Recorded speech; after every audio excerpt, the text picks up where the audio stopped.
L'email est arrivé dans ma boîte de réception à exactement 3h17 du matin. Accès refusé. Privilège d'administrateur révoqué. Je souris, imaginant le visage d'Amanda lorsqu'elle essaierait de se connecter au système de notre entreprise dans quelques heures. Ma sœur n'a jamais compris que diriger une entreprise technologique demandait plus que de simplement détenir des actions. Je m'appelle Megan Klein, et j'allais montrer à ma sœur que le vrai pouvoir ne réside pas dans des documents juridiques, il se construit dans des lignes de code. Tu l'as fait? Le message de Nathan est arrivé quelques instants plus tard. Mon directeur technique attendait ce signal depuis des mois, depuis que nous avions découvert le complot d'Amanda. C'est fait, ai-je répondu. Combien de temps avant qu'elle ne s'en rende compte? D'après son heure habituelle de connexion, environ 4 heures. Tu veux que je filme sa réaction? J'hésitais, puis tapé, non, je veux la voir moi-même. Il y a 3 mois, j'aurais évité toute confrontation avec Amanda. Nous avions fondé Craft Solutions ensemble il y a 5 ans, transformant mes compétences en programmation et son diplôme en affaires en une entreprise de 50 millions de dollars. Mais c'était avant que je découvre le faux contrat. Avant que je comprenne à quel point ma propre sœur m'avait trahi. Les signes étaient là. En y repensant, le secret croissant d'Amanda autour de nos finances, la manière dont elle m'avait écarté pour signer des papiers lors des funérailles de notre mère, prétendant que c'était juste des mises à jour de routine alors que je pleurais. Sa manipulation subtile, jouant sur nos dynamiques d'enfance où elle était toujours la forte, l'intelligente, pendant que j'étais juste la geek tranquille, bonne en informatique. Je me levai de mon bureau, marchant vers la fenêtre de mon bureau à domicile.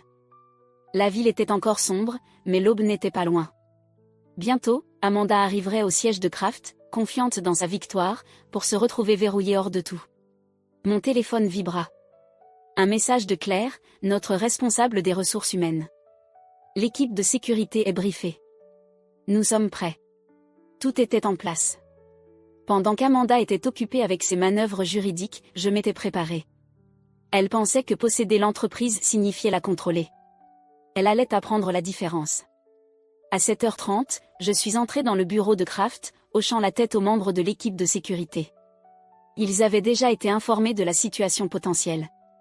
Nos employés arrivaient, s'installant à leur poste de travail, sans savoir le drame qui allait se dérouler. « Bonjour, Megan » appela Tommy de l'ingénierie. « As-tu vu les rapports d'erreur du test d'hier soir ?»« Déjà corrigé » répondis-je, affichant un sourire. « C'est pour ça que j'aime notre entreprise, le travail réel, la résolution de problèmes, l'équipe qui est devenue comme une famille. » Tout ce qu'Amanda voyait comme de simples chiffres sur une feuille de calcul. À 7h45, pile à l'heure, Amanda fit irruption par la porte d'entrée. Ma sœur avait toujours été l'image du succès en entreprise, costume de créateur, cheveux parfaits, cette confiance qui venait de ne jamais douter de sa propre supériorité. Aujourd'hui, elle s'était surpassée, probablement en prévision de célébrer sa prise de contrôle. « Bonjour, petite sœur » lança-t-elle, ses talons claquant sur le sol du hall. « J'espère que tu as eu le temps de tout digérer. » Je gardai ma voix neutre. « Bien sûr. Tu veux qu'on passe en revue le plan de transition dans ton bureau ?» Elle sourit de ce sourire condescendant que je connaissais depuis l'enfance. « Mon bureau ? Oh, tu veux dire le bureau du PDG ? Oui, faisons ça. » Je la suivis jusqu'à l'ascenseur, la regardant entrer son code. Rien ne se passa. « C'est étrange, marmonna-t-elle en essayant à nouveau. Toujours rien. Un problème, demandai-je innocemment. Elle me lança un regard irrité. Problème technique. Je suis sûre que tu peux réparer ça. C'est tout ce que tu sais faire, non? Les trucs techniques. Je suis d'accord, entrer mon propre code. L'ascenseur se mit en marche. Juste les trucs techniques. Le premier indice qu'Amanda avait que quelque chose n'allait pas sérieusement arriva lorsque son ordinateur de bureau ne reconnut pas sa connexion. Le deuxième arriva lorsque son téléphone perdit l'accès au serveur de messagerie de l'entreprise. « Qu'est-ce qui se passe ?» demanda-t-elle en tapant furieusement sur son clavier. « Pourquoi rien ne fonctionne ?» Je m'assis en face d'elle, me sentant étrangement calme.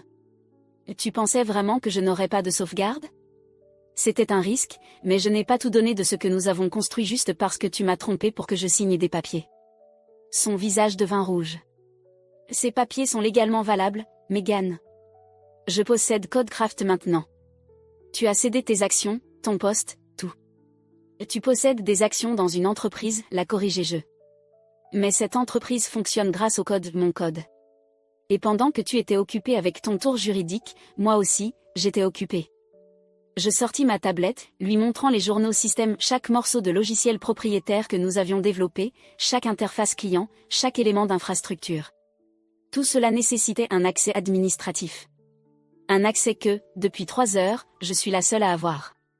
Elle se leva si brusquement que sa chaise roula en arrière et heurta le mur. Tu ne peux pas faire ça. Je vais te poursuivre en justice. Pourquoi ? Demandai-je calmement. Pour avoir respecté les protocoles de sécurité ? Pour avoir protégé les actifs de l'entreprise ? Tout ce que j'ai fait est documenté, justifié, et surtout, légal. Je vais embaucher d'autres programmeurs, menaça-t-elle. Ils pourront tout reconstruire. Je ris réellement à cela. Vraiment ? Tu crois pouvoir recréer 5 ans de développement ? Toute notre base de code est verrouillée. Même si tu trouvais des programmeurs capables de le reconstruire, combien de temps cela prendrait-il ? Combien de clients perdrais-tu en attendant ? La réalité de sa situation commençait à s'enfoncer. Amanda s'effondra lentement dans sa chaise. « Que veux-tu » demanda-t-elle, sa voix maintenant plus petite. « Un nouvel accord » dis-je en sortant un dossier. Un accord qui reflète la véritable valeur que chacun de nous apporte à cette entreprise. Tu es douée en affaires, Amanda. Je ne l'ai jamais nié. Mais je ne suis plus la petite sœur tranquille.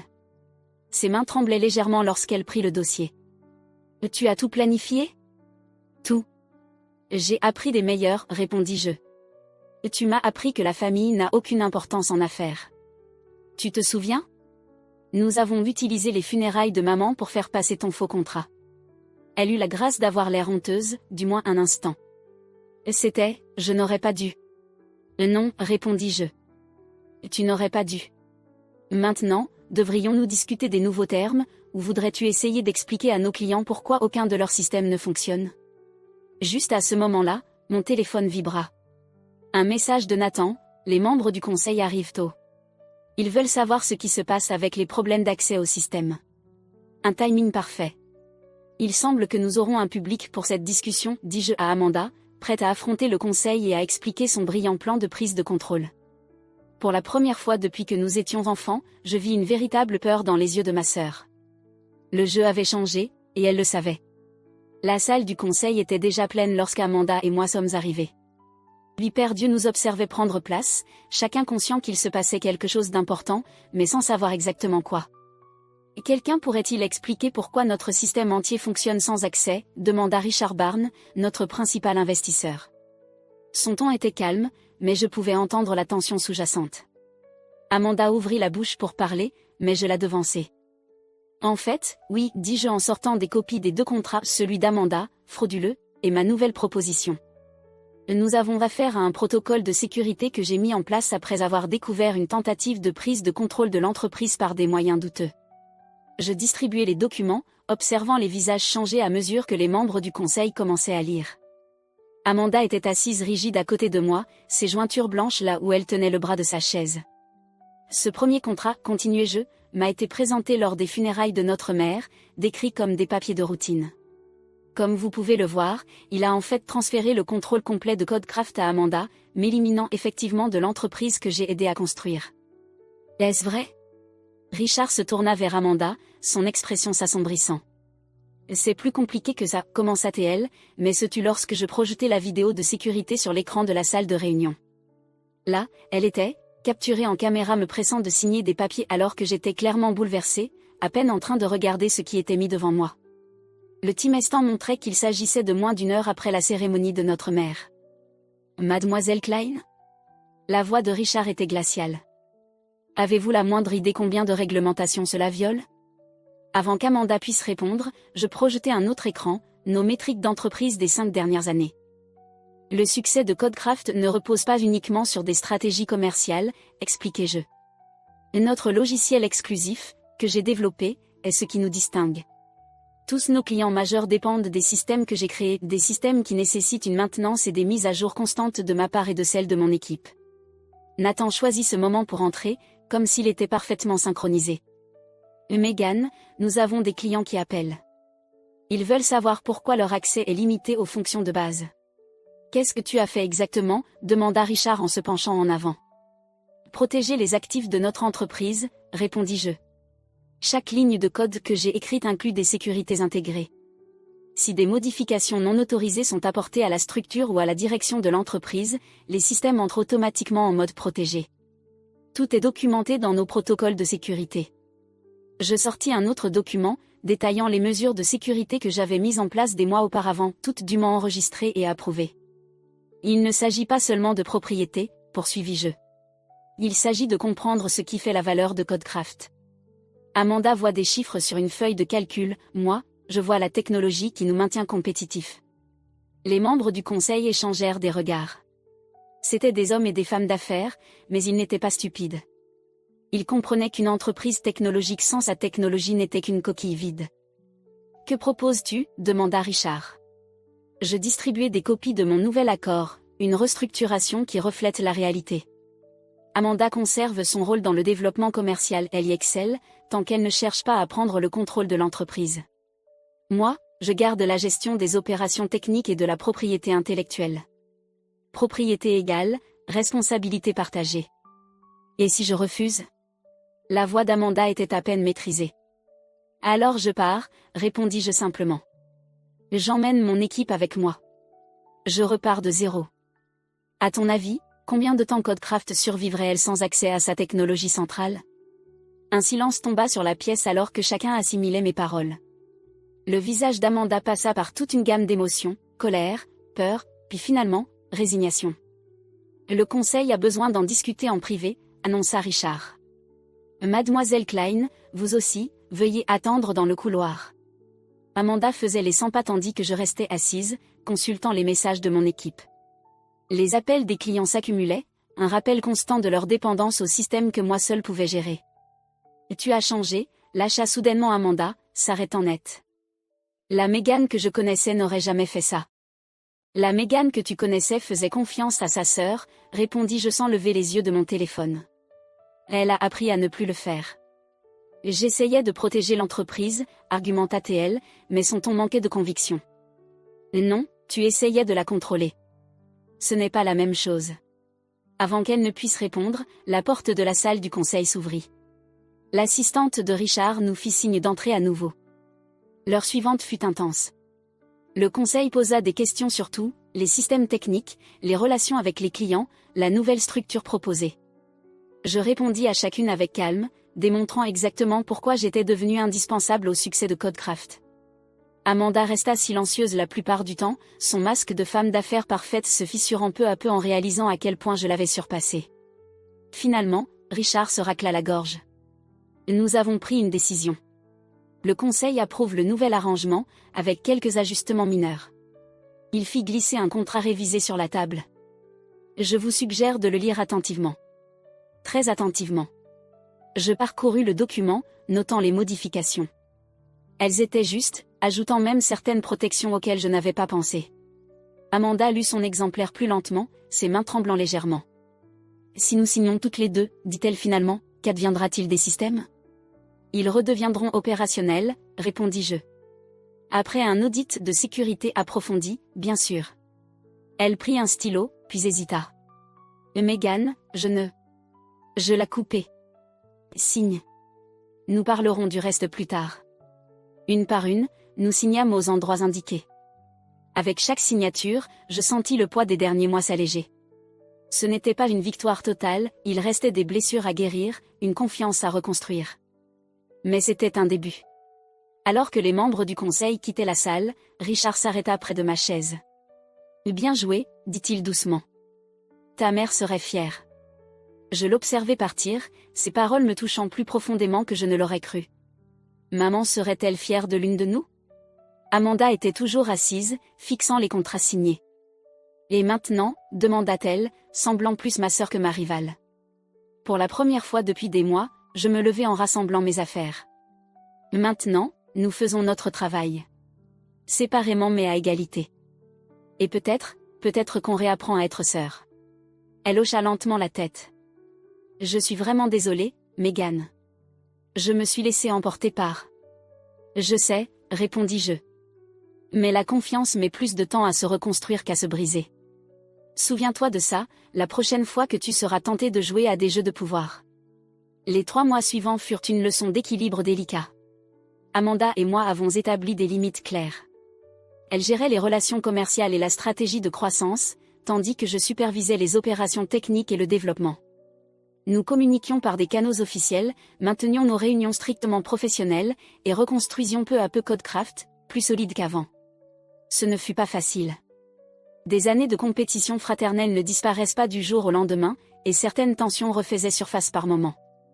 Mais nous avions enfin quelque chose que nous n'avions jamais eu auparavant, du respect pour les vraies compétences de l'autre.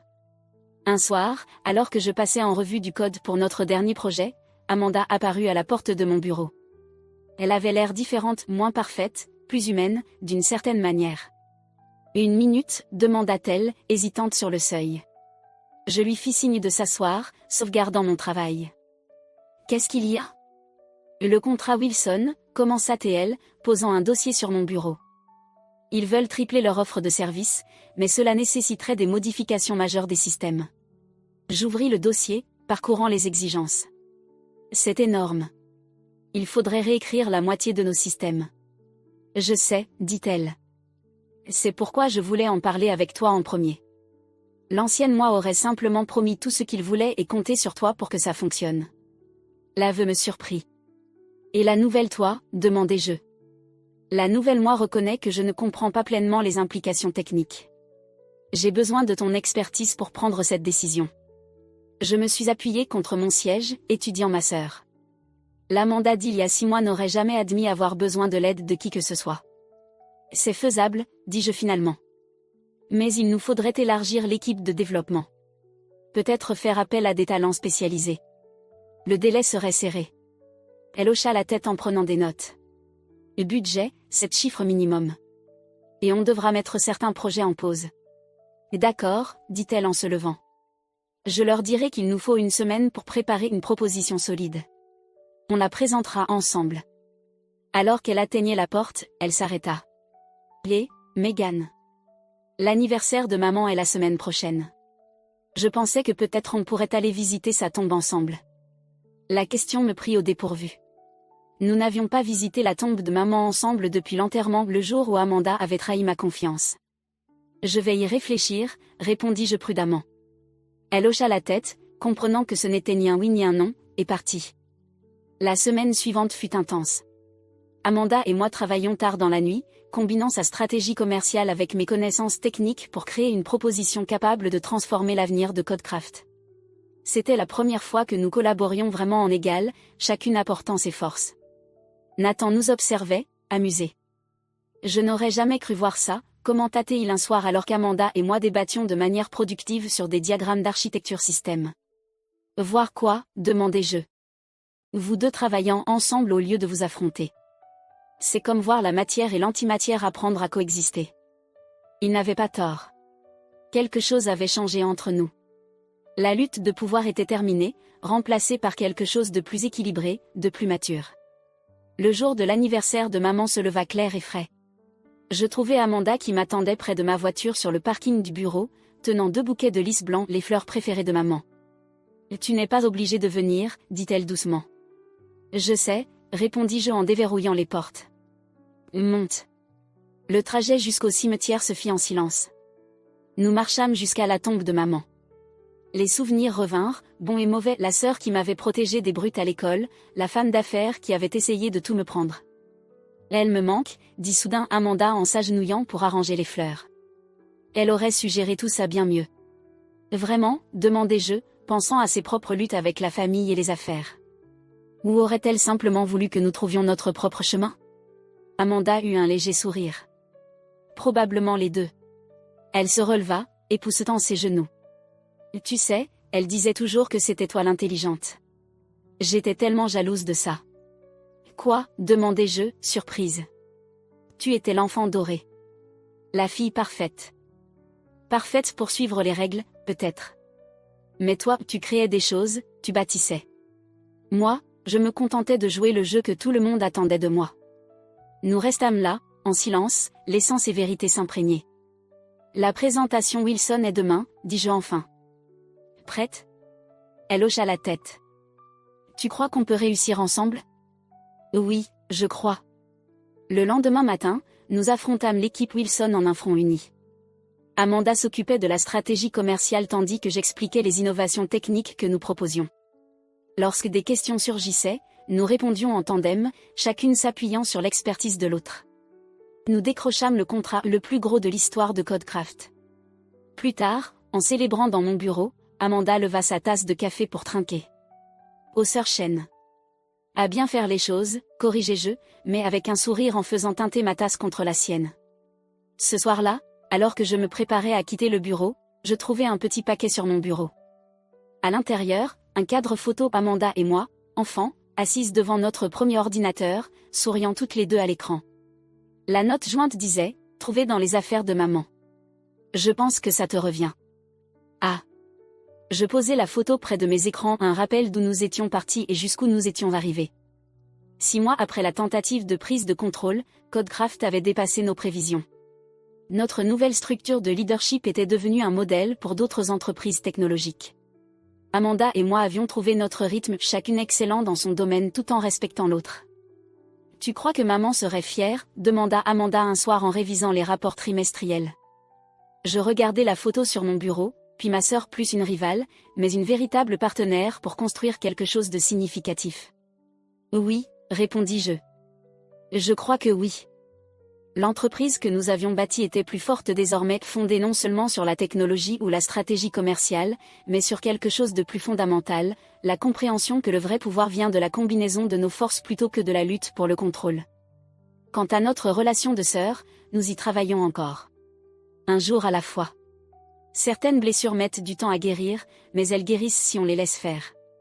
Et parfois, ce que l'on construit après avoir tout déconstruit est plus solide que ce qui existait auparavant.